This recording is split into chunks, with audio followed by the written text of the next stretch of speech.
Welcome to the channel. Thank you everyone for tuning in. Now on today's video, I will be reviewing what is the most expensive Christopher Ward watch I have ever had the pleasure to review. This is the C1 Moonphase and it retails at just over £2,000 for the bracelet version and just under for the leather strap version. Now Christopher Ward did have an older Moonphase, but as you can see, this is a huge improvement over the last one.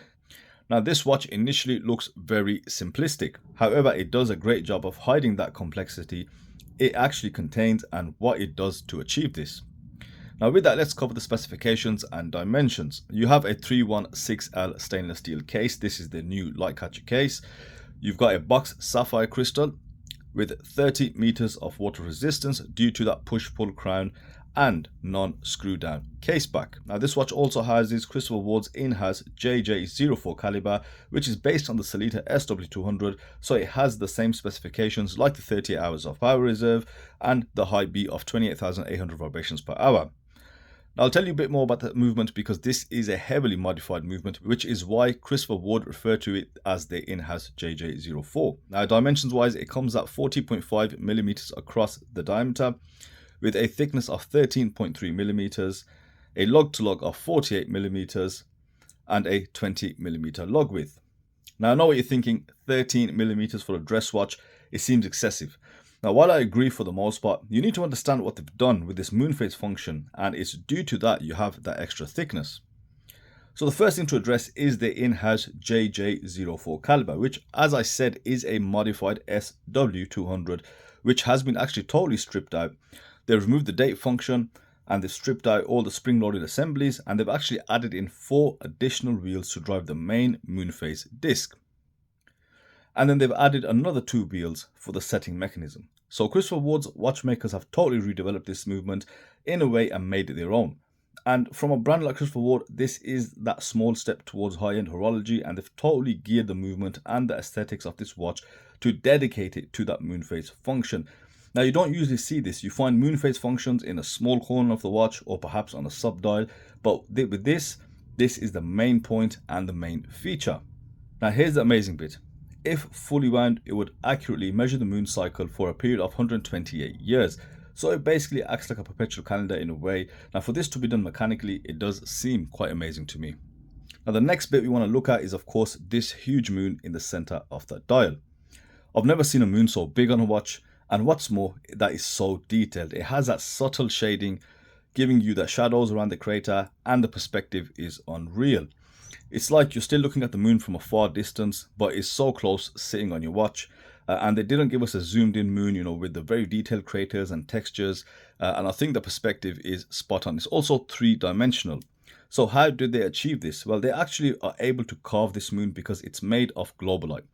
Now Globolite is a mix of ceramic and superluminova, and it's an incredible technique, and it's quite similar to, for example, lume cast indices, which you see on very high-end watches where the lume is concentrated and cast into a ceramic block for the hour markers.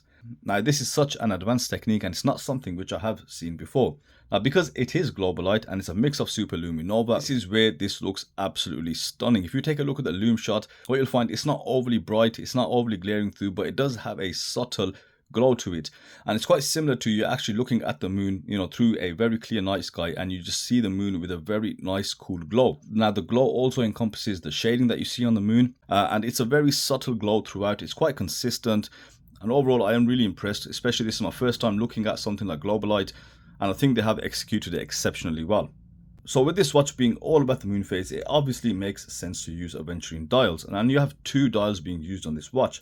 You have a disc underneath the dial which has a complete disc containing 2 Globolite moons, and the top disc which hosts the handset and just simple small Swiss made with a 6 o'clock marker would be. Now I hope this new lighting does do a decent job of showing this aventurine dial with its infinite starry shimmer, and by far the most dynamic dial I've ever seen. These dials are just so dense with shimmer, resulting from the flakes of metal being used in the molten glass used to create these dials. Simply stunning in real life, and I really do enjoy looking at them. Now you have nothing else on the dial, just a simple handset, beveled and fully polished with a very simplistic seconds hand with a rather long counterweight. Now I think this should have been reduced, and maybe they could have gone for more micro detailing on the handset, something similar to what Seiko do on the dive watches now, the half brushed and the half polished look. Now this is also the new light catcher case. This is okay for this particular watch, and you still get very nicely finished case. You've got very fine brushing along the sides. You also got a thin beveled polished edge which goes around the side of the case, and you also got the fine brushing on the slimmer lugs.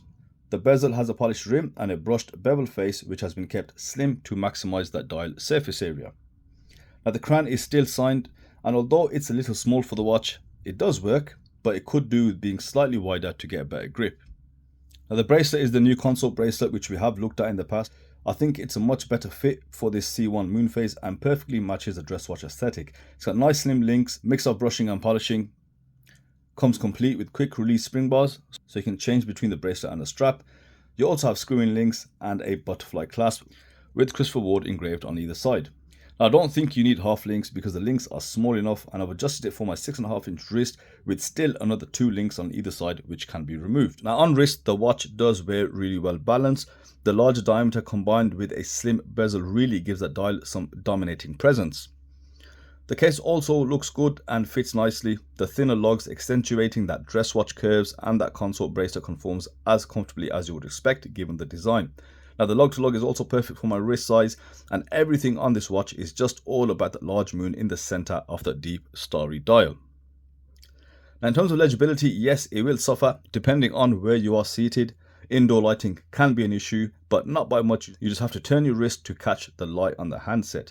Now this isn't meant to be a hugely practical watch. It's a watch more for beauty and design, a total statement piece, or one of those art pieces should we say. Now as I said, it does have some elements of that high-end horology, so it's meant to be appreciated more than actually worn and used as an actual watch. It's definitely not a Garda watch, and only for someone with a surplus collection or someone who wants that statement piece and just a thing of beauty and craftsmanship. Now let me know your thoughts below, guys. Always love to hear your opinion. And that's it for me today. Thank you for watching, and I'll see you on the next video.